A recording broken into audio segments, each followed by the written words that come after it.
পরে বাসর রাতে জিজ্ঞেস করে, দেখো তোমাকে একটা কথা বলি, তোমার সাথে কি কারোর সাথে গুডু গুডু ছিল নাকি? কয় কি বলছো তুমি? আমি এটা কি শুনলাম, নিজের কানকে বিশ্বাস করতে পারতেছি না। এই কথা তুমি আমাকে বললে? হ্যাঁ, তোমাকে একটু মাফ করে দাও, আমি বলে ফেলেছি। প্রথম বিয়ে তো বুঝতে পারিনি, আগামী বিয়েতে ঠিক হয়ে যাবে না। তুমি বলো কোনো লাইন কাট ছিল নাকি? তারপর আমার দিকে কেউ কোনোদিন তাকাইতে পারে নাই, আমার মতো আল্লাহওয়ালা আর একটাও পাওয়া যায় নাই। আমার দিকে কেউ তাকাইলে তার চোখ তুলে নিয়ে গুড় দিয়ে আমি খেয়ে নেবো, এইরকম মেয়ে আমি ছিলাম। ও ছেলে বলছে, আল্লাহ দেখো, আল্লাহ বলিয়েছে নাকি শুনেছি হুজুরগের মুখী হাদিসে আমপাড়ায়, যে এই যেরকম মেয়ে সেরকম ছেলে। তো তুমি দেখো, তুমি যেরকম একদম কারোর সাথে কোনো তেজ মারামারি নেই, আমার সাথেও সেরকম, আমিও আল্লাহ বলি একদম। মেয়ে বলছে আল্লাহ বুঝাছে, কারণ আমি তো মেম্বারের ছেলের সাথে বিয়ের আগে কত কি করেছি, তাই এ না জানি কোন চেয়ারম্যানের মেয়ের সাথে। আল্লাহ আল্লাহ কি হইল রে, বলেন ঠিক কিনা? ও আমার ভাইরা, তুমি যদি ভালো চাও তাহলে অন্যের মেয়েকে ভালো রাখার দরকার আছে না নাই? তুমি যদি ভালো চাও অন্যের মেয়েকে ভালো রাখতে হবে। তুমি যেমন অন্যের মেয়ে নিয়ে পালসারের পিছন RM5 না কি উঠেছে, কি গাড়ি RM5 RM1 কি RM15 আরো কি আমি নামও জানি নে, গাড়ি বানাইছে এমন আদেলকে মার্কা যে ওতে উঠলেও ভাবি উঠুক আর বামে উঠুক ঘাড়ের পর পড়তে হবে, ঠিক না বেটি? এমন খুঁজে বেখাই দেয় না। আমি মানে আমার বউ অসুস্থ হলো, আমি কইছি খবরদার তুই মরে যাই, কিন্তু যেটা করে দেওয়ারের কইলাম গাড়িতে উঠিস নি। আরো রাস্তায় জানে জানে বিট, আরে বিটি বেরেক দেবে, তুমি ওর ঘাড়ের ভাতে উঠে যাই, বাবা আমার তো শেষ, কই যাই লাগে, কথা কয় না।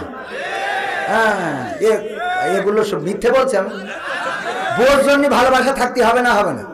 বউ বাপের বাড়ি চলে গেলে গান শোনাবেন, আমার সোনার ময়না পাখি কোন বা দোষে বাপের বাড়ি গো, এই শীতি একলা কেমনে থাকি রে আমার কলজের ময়না পাখি। বউ বাপের বাড়ি থাকবে, এ গান শেষ হওয়ার আগে ও চলে আসবে, মা চলে যাচ্ছি, মা কবে তুই রাগ করে আসলে তোমার যাওয়াই ভালো হয়ে গেছে, ঠিক না বা ঠিক? কিন্তু এরা গান এখানে শোনাই না, আবার এরা গান গায় কি গান, বউ আমার যেমন তেমন শালি আমার মনের মতন গো। এই গান শুনলে বউ থাকে? এই জন্যই তো বউয়া বলে স্বামী আমার যেমন তেমন দাঁড়ায় আমার মনের মতন রে, কারণ তুমি শালি নিয়ে ঘুরে বেড়াবা আর তোমার বউ দেওর নিয়ে গিয়ার মেরে বেড়াবে রে। চেয়ারম্যান সাহেব, কথা ভালো না লাগলেও সত্যি কথা ডাইরেক্ট বলবেন, কথা সত্য না মিথ্যে? এই সত্য কথাগুলো বলার লোক নেই, আমি বলা ছাড়া উপায় নেই। কারণ অনেকেই বলে আমি নাট্যকার, আমি কৌতুক শিল্পী, আমি অভিনেতা, আমি যাই হই না কেন আমি নিজেকে একজন কোরআনের কর্মী মনে করি। কি মনে করি? কোরআনের কর্মী। কারণ যুবকেরা ভুল পথে যাচ্ছে, ফ্রি ফায়ার, পাবজি, লাইলাতুল ভ্যালেন্টাইন্স, প্রেম প্রীতি, পরকিয়া, আরেকজনের বেড়া ভেঙে বেড়াচ্ছে। এটা নিয়ে আমি কথা বলবো না তো কিটা কথা বলবে? 18 বছরের আগে যদি বিয়ে করা হারাম হয় তাহলে প্রেম করা হালাল হয় কি করে? কোন দলিলি? কথা কয় না। কোন দলিল দিয়ে প্রেম করা হারাম? বিয়ে করা যদি হারাম হয়, ও আমার ভাইয়েরা, ও যুবকেরা, এই জন্য বললাম, কি বলেছি আগের বলবো আগের সময় প্রেম করিলে চেয়ারম্যান বলতো পাইছ কি, এখন বলে সব করিয়া বাবু তুমি খাইছ কি? লজ্জা শরম নাই, আইলাম কোন জামানাই, লজ্জা শরম নাই, আইলাম কোন জামানাই, ভবিষ্যৎ দেখি অন্ধকারে। আজকালকের ছেলেরা বই নিয়ে আর বসে না, ও বাবা গুগলে সার্চ করিয়া পড়ে। নতুন করে হয়েছে চালু এ আবার কোন ট্রেন্ড? আমার সেক্রেটারি সাহেব খুব ভালো পরিচয় হয়েছে না হয় নাই, হঠাৎ করে দেখি ঝিনেদাই ওনার পিছনে একজন রয়েছে মোটরসাইকেলের উপরে। আমি বললাম কিডা, ভাবি সাহেব নাকি? বলছে না। তাই বলছি তাহলে কিডা? পরিচয় করাই দিলে এই আমার গার্লফ্রেন্ড। সহ্য না করে পারা যায়? আছে না নাই? তবে আমার সেক্রেটারির না, এটা উদাহরণ দিলাম। পাগল হইলো উদাহরণ। উনার আজ আমার ম্যাডাম আছে না মাহফিল নাই তো, তাহলে অসুবিধা নেই, থাকলে ঝামেলা হয়ে যাচ্ছে। দেখা গেল ওয়াজ একদম জায়গায় পড়ে গেছে, এমনও হয়ে যাচ্ছে খেলা হবে। এখন মনে মনে বলছে আহারে খাল কেটে কুমির তো আমি ঢেকে বসাইছি। ও তো চলে যাচ্ছিল, ভালোই হচ্ছিল। হ্যাঁ, মনে মনে বলছে কেন বসালাম, আমার ঘরের কথা বলে দিল রে। নতুন করে হয়েছে চালু এ আবার কোন ট্রেন্ড, পরিচয় করাই দেখি এই আমার গার্লফ্রেন্ড। শুধু ওরা না, মহিলারাও আছে, নারীরাও আছে। নতুন করে হয়েছে চালু এ আবার কোন ট্রেন্ড, পরিচয় করাই দেখি এই আমার বয়ফ্রেন্ড। শরমের মাথা খাইয়া গেছে ওরা পাগল হইয়া, শরমের মাথা খাইয়া গেছে সব পাগল হইয়া।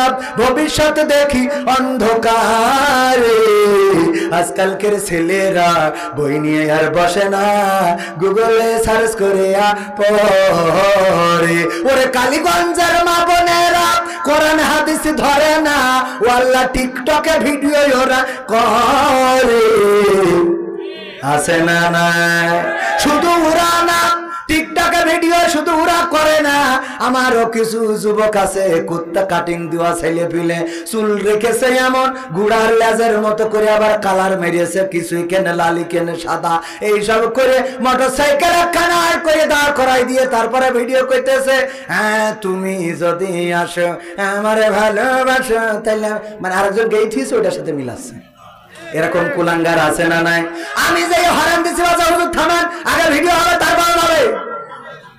আছে না নাই? শুধুমাত্র মহিলারা খারাপ না, অনেকেই বলে হুজুর মহিলাদের জন্য একটু ওয়াজ করেন। ওয়াজ মহিলাদের করবো কি, পুরুষদেরও তো অবস্থা খারাপ।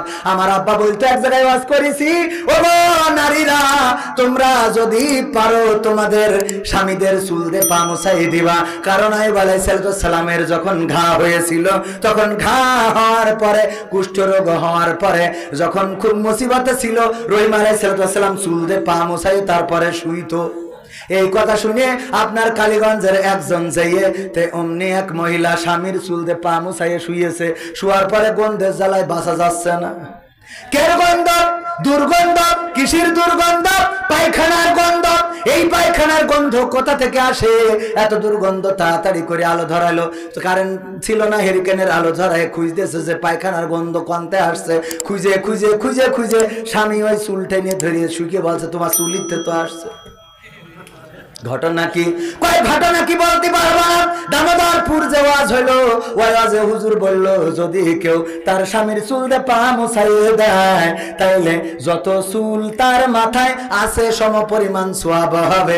এইটা শুনে আমি একটু আমল করে শুইছি। তোমার চুল দিয়ে খালি পা মুছাইয়ে শুইছি, তেজ মারা তো ওখানে গেছে কেন? কারণ হলো মোড়ের মাথায় দোকানের সামনে বসে তাস খেলছিল টাকা দিয়ে। তাইলে ওইটা কি তাস থাকলো না জুয়া? জুয়া। এই জুয়া যখন খেলতেছে, হঠাৎ করে পুলিশের গাড়ি একটা করতে করতে যাইয়েছে, অমনি সব ফেলাই থুয়ে দৌড়তেছে, জুতো পায়ে দেওয়ার টাইম পায়নি, বারবার নিচে দিয়ে গিয়েছে। কিডা ঝাড়িয়ে থুয়েছে, ওই চটকায় দিয়ে শুয়ে দিয়ে চুপচাপ, আর ওইটা মুছাইতে শুয়েছে। এই হইল অবস্থা। এখন পরের দিন যখন বাড়ি যাচ্ছে, হুজুর বলছে হুজুর শোনেন, ওয়াজ করে বললেন যে ও নারীরা চুল দে পা মুছাই দিবা স্বামীদের, এটা ভালো কথা। এই কথা বলিছেন, আমরা মেনে চলবো, ঠিক আছে, কিন্তু একটু বলবেন সামনে যে পুরুষ স্বামীগুলো থাকে ওরা যেন টিউবওয়েলের পাড়া ধুয়ে তারপর সই, কারণ এদের পাই তো চুল দে মুছাইনোর কায়দা নেই। ঠিক না বেঠে? আমাদের কলেজের এক শিক্ষক ছিল, বলতেছে তার চাচি, তার এক চাচা অভিযোগ করেছে ভাতিজার কাছে যে দেখ ভাতিজা, তোর চাচি আমার একটু কিস করতে দেয় না। মানে ইংরেজিতে করলাম, এটা লজ্জার বিষয়, এটা লজ্জার কথা। ও চাচি চাচা তো অভিযোগ করলো, চাচি মানে দূর সম্পর্কের চাচি, আমার কলেজের সহকর্মী, উনি আমার সাথে বলতেছে, বলছে বরিশালে বাড়ি, বলছে আমার চাচি যখন অভিযোগ করলো, চাচা সমবয়সী, আমি বললাম চাচা এই কি, এই চাচা যখন অভিযোগ করেছে চাচির এই কথা বললাম, চাচি এরকম কেন, এরকম ডিস্টার্ব কেন? চাচি বলছে ওরে আল্লাহ কোশ্চেন, তোর চাচা বিড়ি খেয়ে খেয়ে মুখটা এমন দুর্গন্ধ করেছে যে পাশার কাছে মুখ নিয়ে যাবে, তার মুখের কাছে না।